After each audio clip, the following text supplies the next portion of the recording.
Halo, kembali lagi bersama saya Prita Kusuma di kelas Journalism for Beginner. Di video sebelumnya, kamu sudah mengetahui tentang berita dan bahasa jurnalistik. Nah, di video kali ini, saya akan menjelaskan tentang proses produksi berita. Apa saja step by step yang harus dilakukan hingga berita akhirnya dapat dinikmati oleh pembaca atau pendengar atau pemirsa. Proses pembuatan berita pada prinsipnya tidak banyak berbeda di semua media. Proses pembuatan berita biasanya dimulai dari rapat redaksi. Rapat redaksi adalah rapat untuk menentukan tema-tema yang akan ditulis dalam penerbitan mendatang.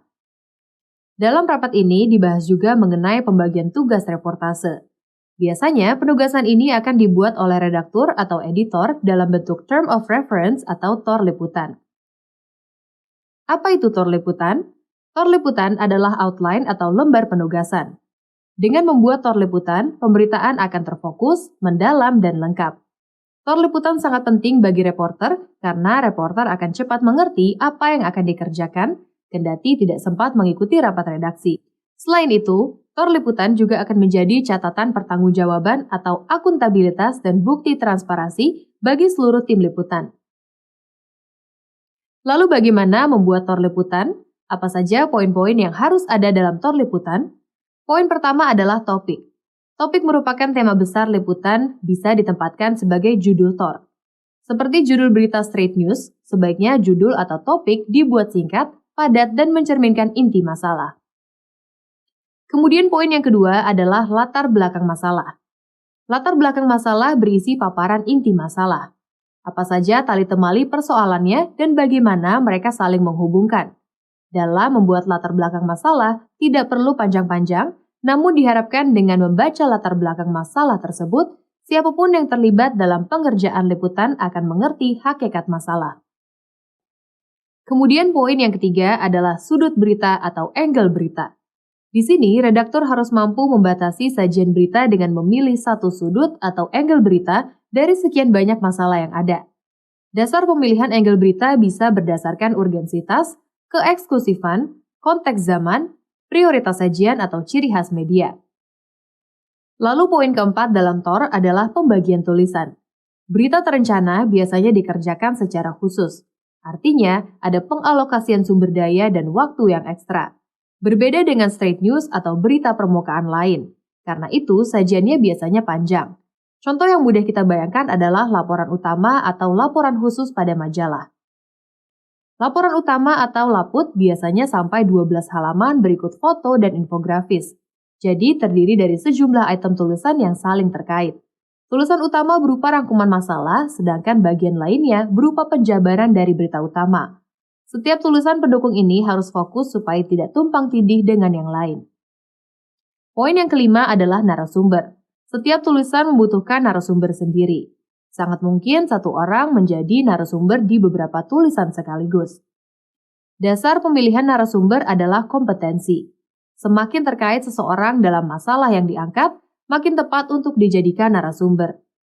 Dengan demikian, pelaku dan korban adalah prioritas utama, saksi mata menjadi prioritas kedua, sedangkan pengamat sebaiknya dipakai kalau dibutuhkan untuk menjelaskan hal-hal teknis saja.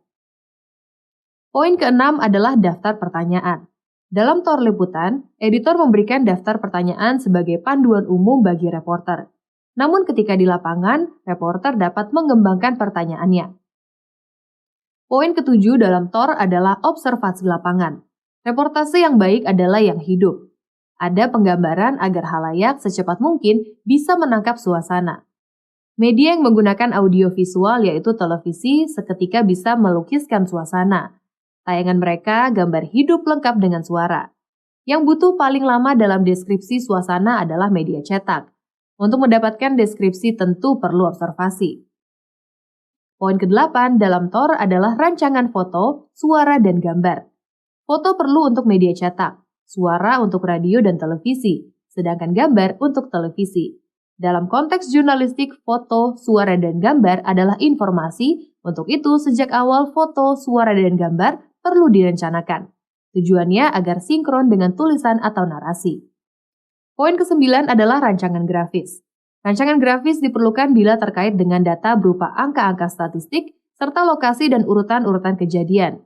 Sejak awal, sajian grafis perlu direncanakan agar preset data dan bagian grafis bisa menyiapkannya lebih awal. Poin ke-10 adalah riset data.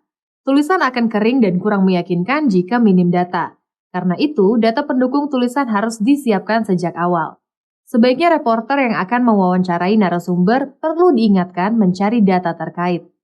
Kalau ada dokumen akan sangat baik, misalnya dokumen milik narasumber yang bisa dipinjam atau digandakan. Selanjutnya, poin yang ke-11 atau poin terakhir yang harus ada dalam TOR adalah tenggat waktu atau deadline. Pengerjaan liputan tentu ada batas waktunya.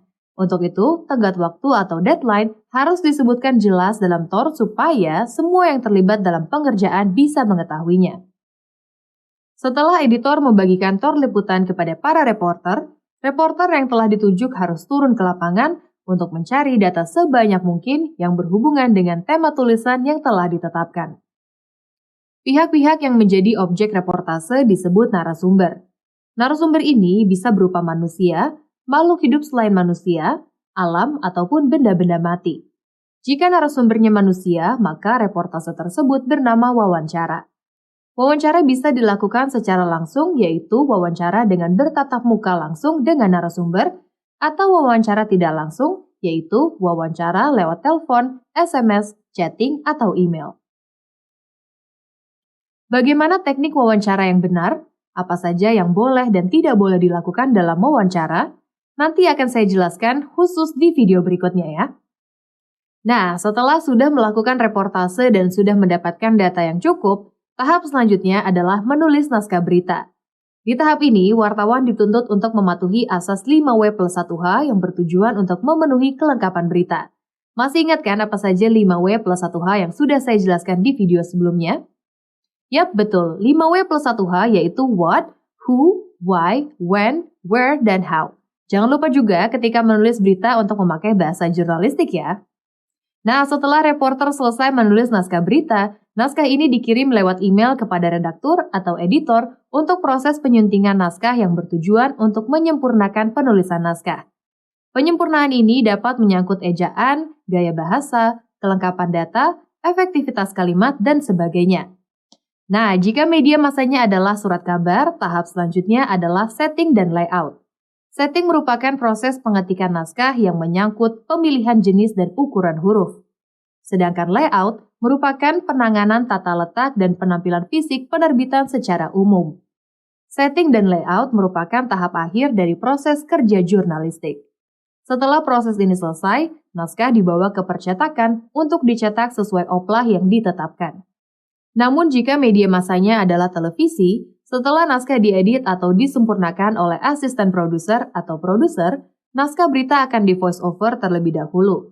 Kemudian, voice akan dijahit dengan video atau gambar yang sudah diambil kameramen saat liputan oleh editor video. Selanjutnya, baru dimasukkan ke dalam rundown dan barulah bisa disiarkan pada program berita televisi tersebut. Nah, sekarang kamu sudah mengetahui tentang proses produksi berita. Di video selanjutnya, kita akan belajar tentang teknik wawancara narasumber. Mulai dari bagaimana mempersiapkan wawancara, kemudian pelaksanaannya, hingga mentranskrip hasil wawancara. Jadi, sampai jumpa di video selanjutnya ya.